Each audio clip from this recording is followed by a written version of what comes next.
Okay, next. Another decision rule that we can use is a refinement of the base rule, an improvement of the base rule. Kasi sa base rule, ang tinitignan lang natin is yung expected profit. Ito, 15.75, 18.35, and 9.25. Okay? But again, based on your Eng.1, based on what you've learned sa Eng.1, we know that a population of values is described not just by its center or not just by its average or expected value, but also by its variance or variability. Okay? So, if, so natutunan nyo sa N.1, ano ang desirable? Low or high variance? Answer please. Low Unmute yourself variance. and answer.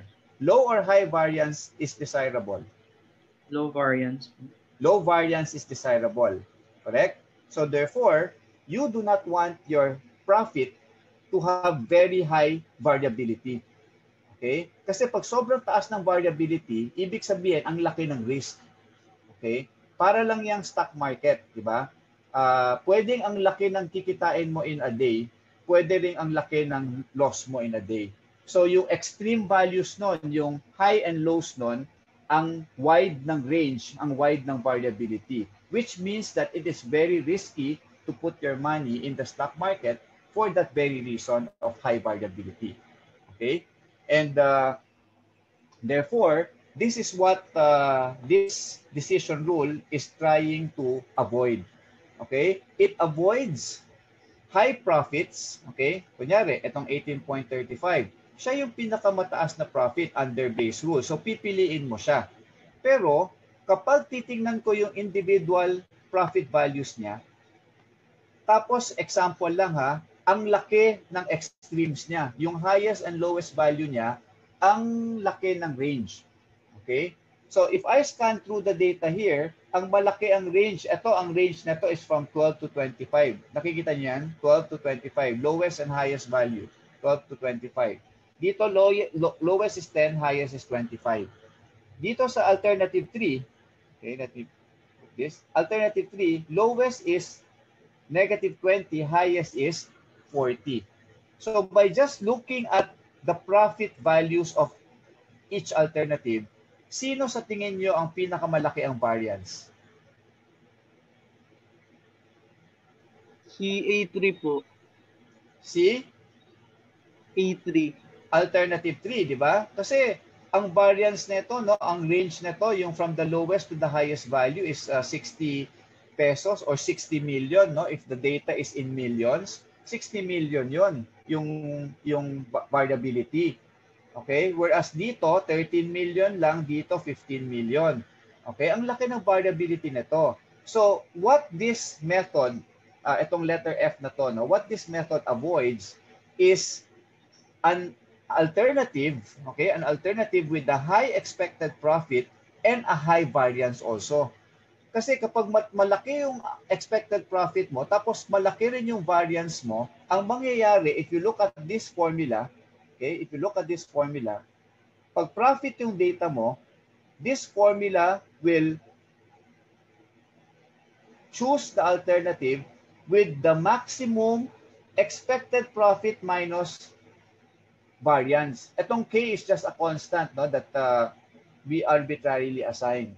But basically, this is expected profit minus the variance. So pag malaki yung variance mo, malaki yung mababawas mo from the expected profit, and therefore hindi mo siya pipiliin. Okay? Yun yung ina-avoid netong method na to. It avoids choosing alternatives with high expected profits pero malaki din yung variance. Okay? Ang pinaka-ideal talaga dito is for you to have an alternative with high expected profit and low variance. Okay? Pag profit. Pag cost. Okay? Pag cost yung data natin, the ideal alternative for us is the one with the lowest expected cost and the one with the lowest variance. Ulitin ko ha, Pag profit yung data natin, using this criterion in letter F, the ideal alternative for us is the highest expected profit and the lowest variability. Okay? Pagka-cost yung data natin, we want to choose the alternative with the lowest expected cost and the lowest variability as well.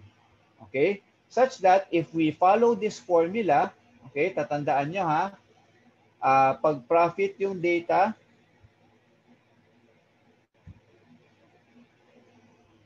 you have to compute the expected profit, which we have already computed. Ito na yung expected profit class, oh. Ito na yon. Okay, yung E of Z, yung mga nasa ibabaw ng round node. Pero kailangan natin i-compute yung variance, okay, yung variance nung Z or yung variance ng profit, yung variability. And then we can assume the problem will tell you kung anong value ng K ang gagamitin. Okay, so for this problem, let's assume a K value equal to 10%. Okay, meaning 10% of the variance will be deducted from the expected profit.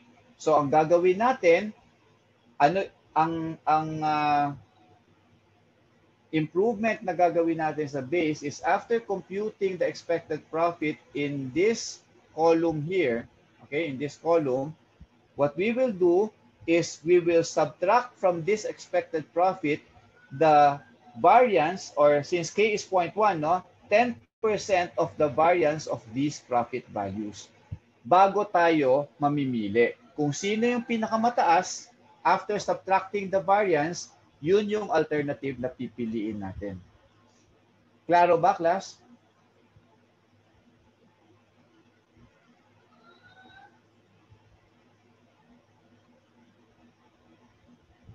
Pag hindi klaro, ask your questions. So, itong method na to, itong letter F, okay, itong letter F, is an extension of letter E. Okay, letter E is the base rule, no? So, pag natapos nyo na yung base rule, ang gagawin nyo na lang is kailangan nyo i-compute yung variance. Yung variance nitong profit na to, itong mga profit na to, you need to compute the variance. Okay?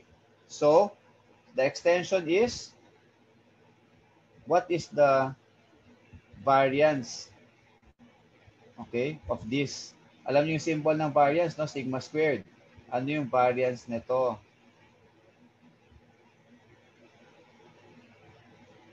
And then, ano yung variance nito?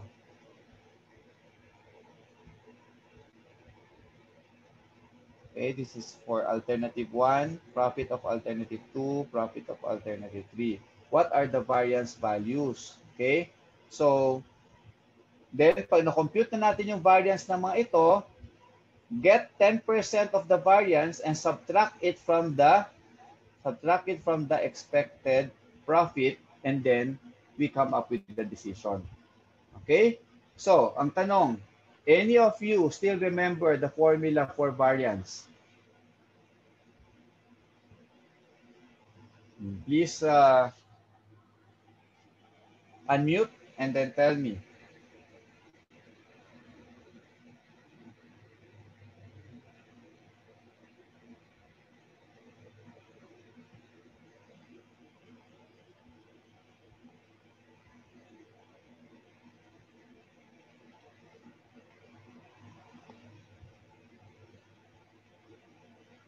So does that mean no one remembers the formula for variance from Eng.1?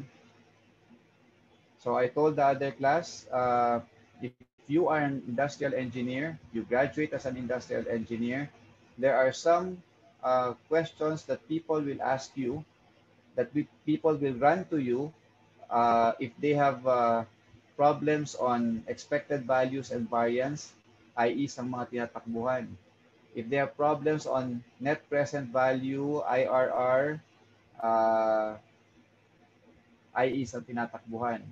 So there are basic formulas that you need to know as industrial engineers kasi kayo ang pupuntahan ng mga tao, no, pagka graduate niyo. Okay? Project management, kayo ang pupuntahan. Okay, so kung hindi nyo naalala yung formula ng variance, I suggest that you really review your notes from ENG.1, especially on probabilities and conditional probabilities. No? You have to review para you can catch up with our lesson here. Okay, so last chance. Anyone who remembers the formula for variance? Ano ba ang ibig sabihin ng variance?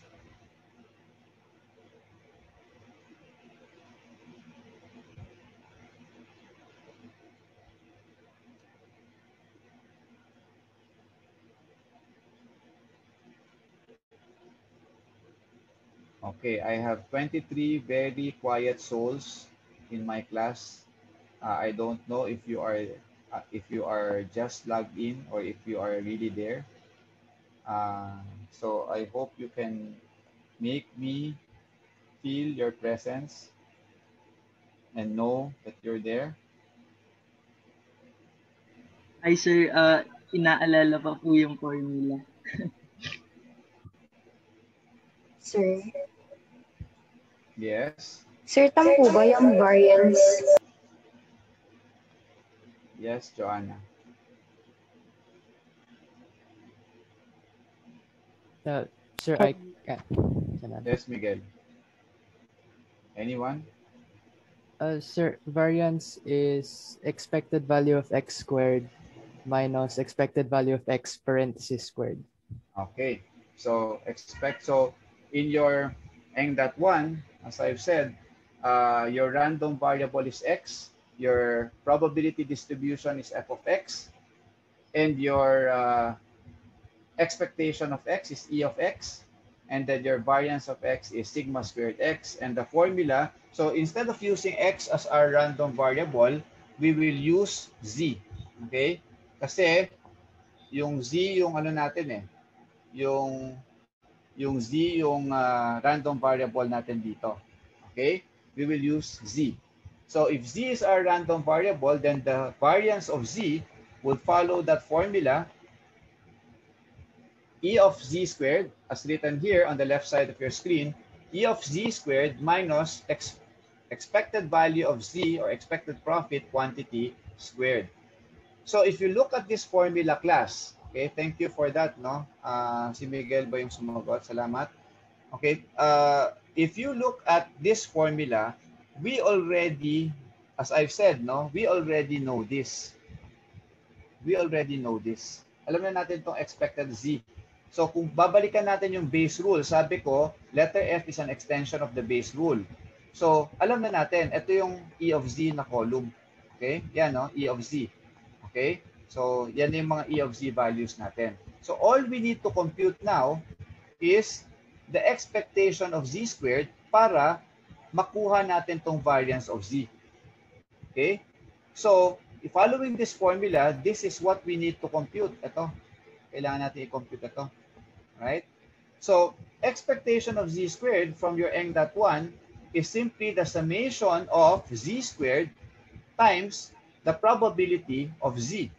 Okay? Yan yung z squared for each event kasi each event will have a probability, di ba? Kaya f of zj where j is equal to 1 up to n. So if you look here, each profit value has to be squared, and the square of that profit value will be multiplied to the probability. So ganito lang. Okay, look at this tree diagram or decision tree. Ito yung mga profit values sa dulo. Okay? These are the profit values. What we will do to get expectation of z squared is to square this profit value and multiply them with their probability. So mangyayari for alternative 1, 20 squared times 0.2. Okay? Plus 10 squared times 0.35. Plus 15 squared times 0.3 plus 25 squared times 0.15. So that leads us to this sample calculation. Okay? 20 squared times 0.2. Balikan nyo lang yung decision tree ninyo. 10 squared plus times 0.35, 15 squared times 0.3 plus 25 squared times 0.15. So that would give us 276.25. Okay? So now, for alternative 1, we have expectation of z squared already, and we already have the expectation of z for alternative 1.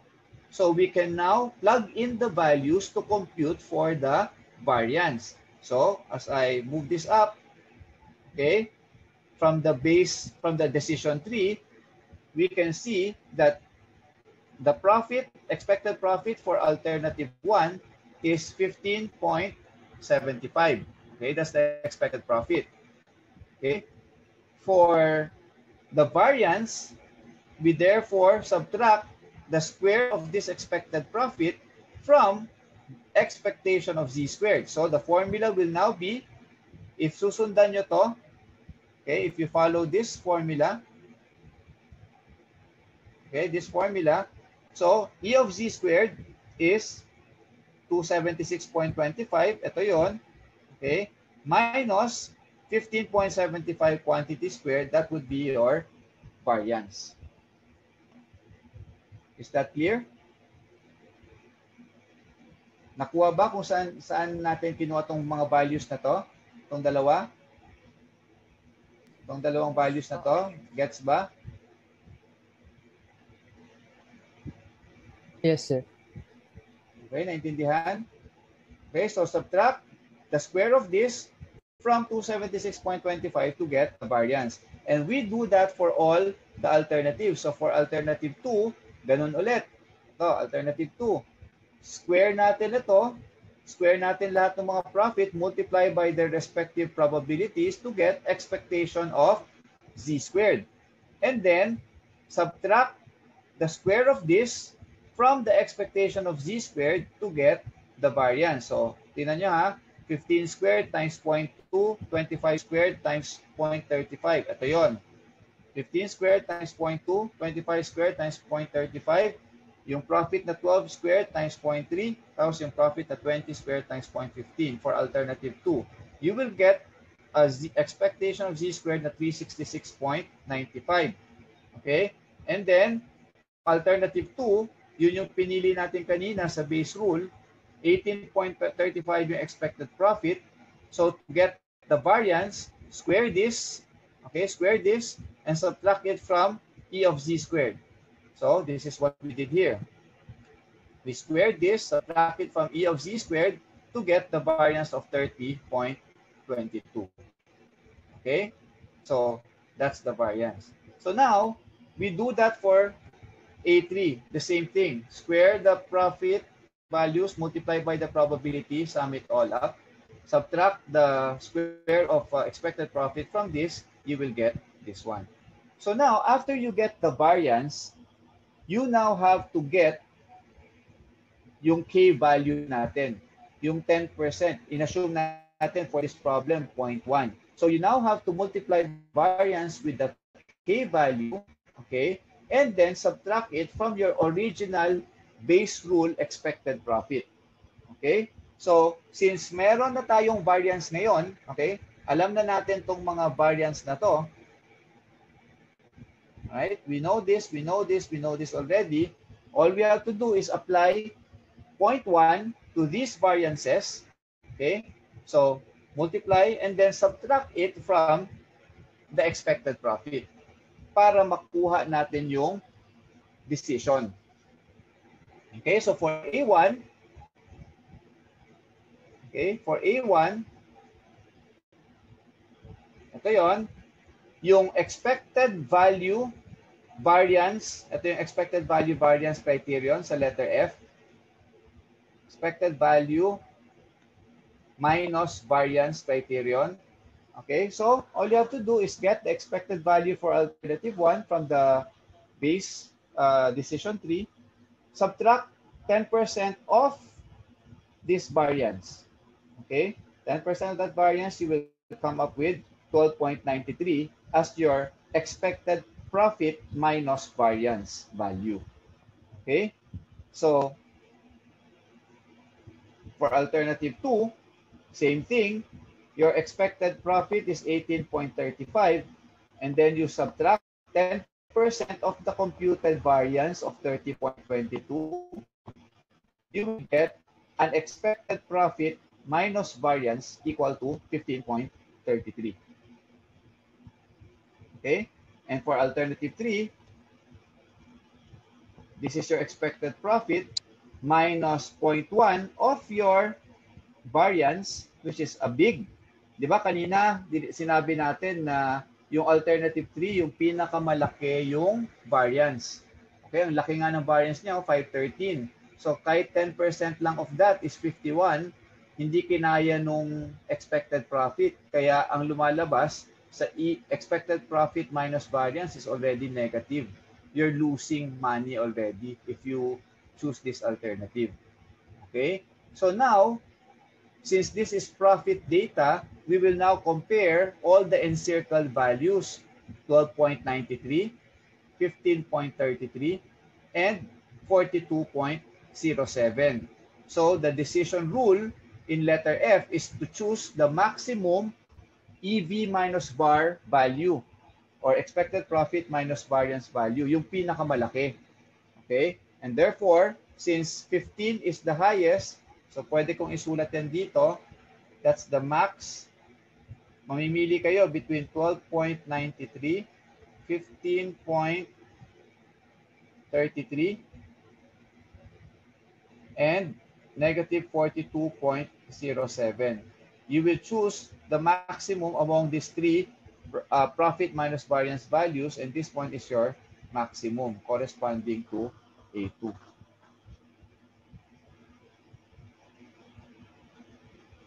Is that clear?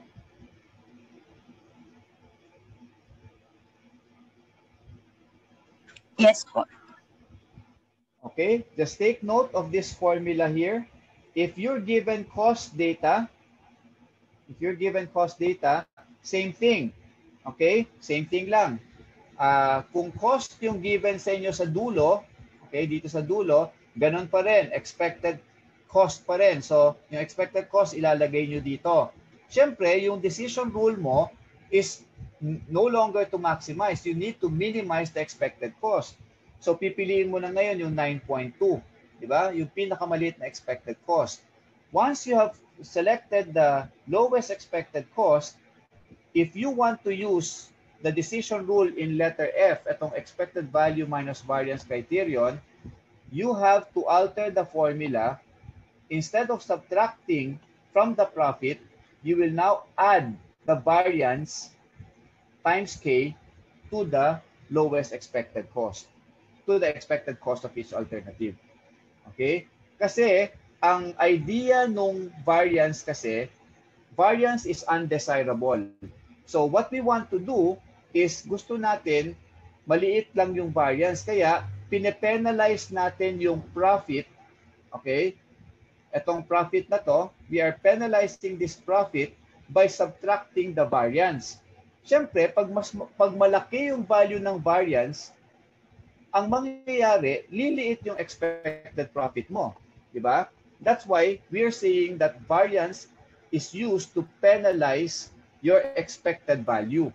Okay? So for profit, for you to penalize the expected profit, you have to subtract the variance. But for cost, if you want to penalize cost, sa cost kasi, the lower the value, the better. So kung gusto mong i-penalize yung cost mo, dapat pataasin mo siya. Diba? Kaya, if you have a variance value, you add the variance value to penalize your initial cost value. Okay? So take note lang of the difference. No? If you're given profit data, the expected value variance criterion is to subtract the variance from the expected profit. But if you're given cost data, the expected value variance criterion tells you to add the variance to your expected cost. Okay? And then, of course, you choose the one that is lowest in the end. Okay?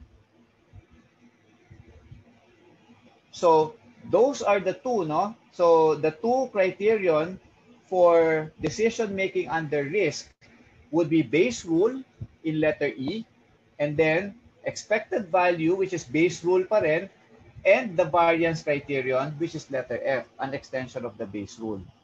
Okay? So, ang nadagdag lang is yung pag-calculate natin ng variance dito. Okay? This is added sa letter F, the variance calculation.